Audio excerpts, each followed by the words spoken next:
This is how to suction a patient with a tracheostomy. First, I will begin with checking my patient's orders. It's necessary to have a physician order to suction a patient with a trach, and I see that my patient has an order to suction every 2 hours in PRN. I'm going to enter into my patient's room. I'm going to introduce myself, wash my hands.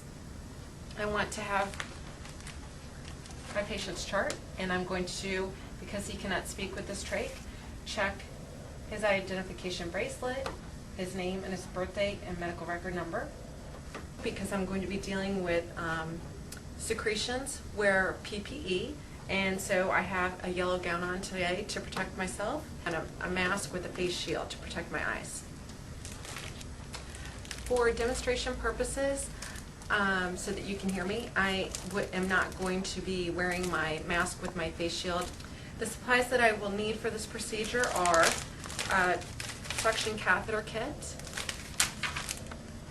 and a bottle of normal saline. My sterile gloves are in my kit, but I also will need non-sterile gloves. I also need an ambu bag. The ambu bag administers 100% oxygen as well as ventilations to my patient. You also need to have workable suction, either via a wall unit or portable suction. I have portable suction today. You want to turn it on and make sure that it's working correctly. The limit should be from 100 to 150, or check your hospital policy. I'm going to explain to my patient what I'm going to be doing, and I will get started. I want to do a full respiratory assessment on my patient before I suction them. I'm going to check their respiratory rate, which I can measure using my watch, or I can check on my patient's monitor, and his respiratory rate is 12. My patient today also has continuous pulse oximetry. The pulse ox probe is on his finger, and I am able to monitor this value on my monitor as well. I want to listen to his lungs anteriorly and posteriorly. We always listen under clothing.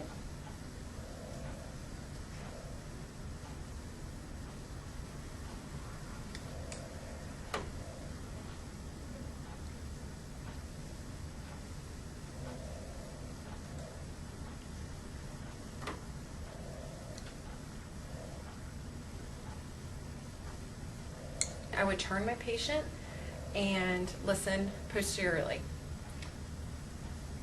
I have my normal saline. I want to check the expiration date. This is a brand new bottle, so once I open my normal saline, I am going to date, time, and initial it. It is good for 24 hours. I have a drape that I'm going to drape across my patient just to protect their gown.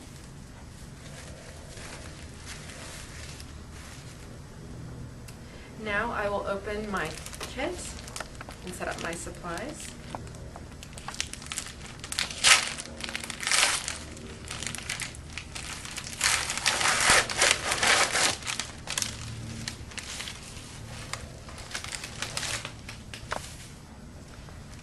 First, I'm going to remove my cup from my normal saline. You can open it by touching the outside. There's a plastic liner in it. I'm going to set it to the side. And I will open my normal saline and pour it in.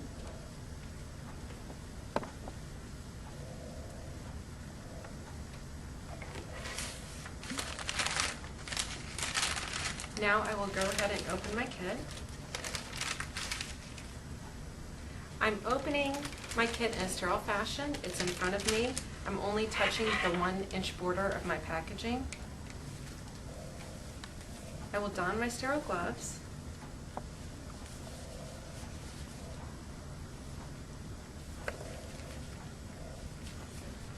Now my hands are sterile.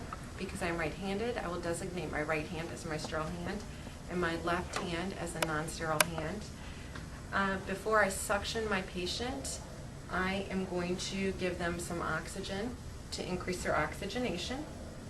So I will begin by, with my non-dominant hand, moving their trach collar to the side.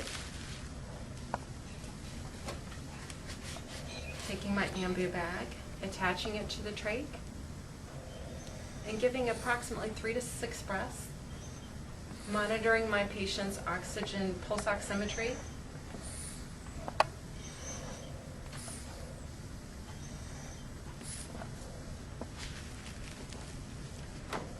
Now I will attach my suction catheter to my suction.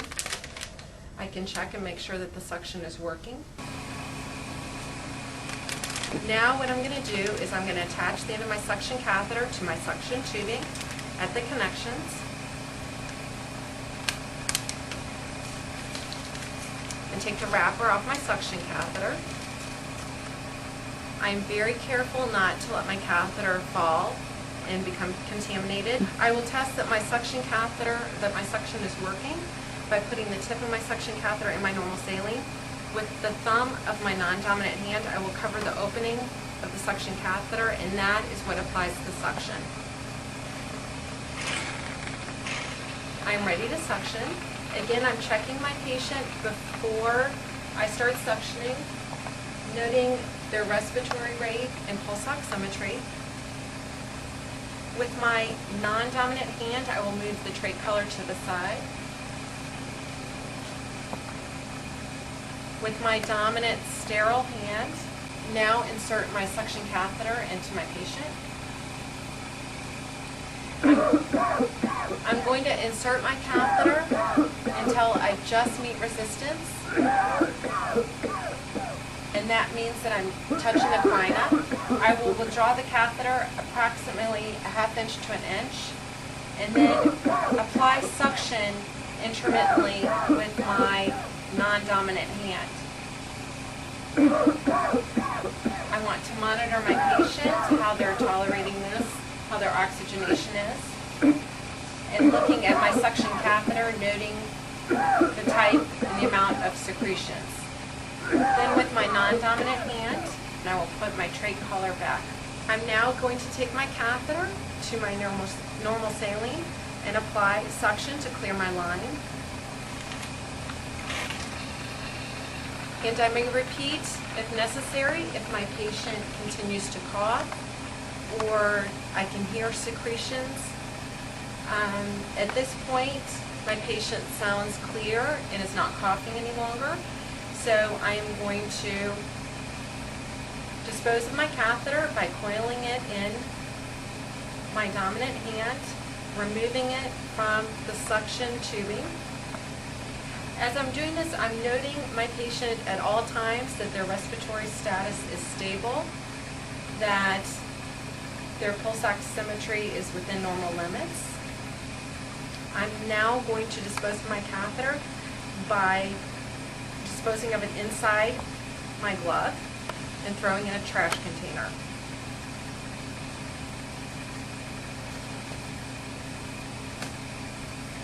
It's necessary to do a full, complete respiratory assessment on my patient after I have suctioned my patient. I am going to check the respiratory rate again, either by counting it or checking the monitor. I want to note their pulse oximetry reading, which is 98, and I'm going to listen to their lungs.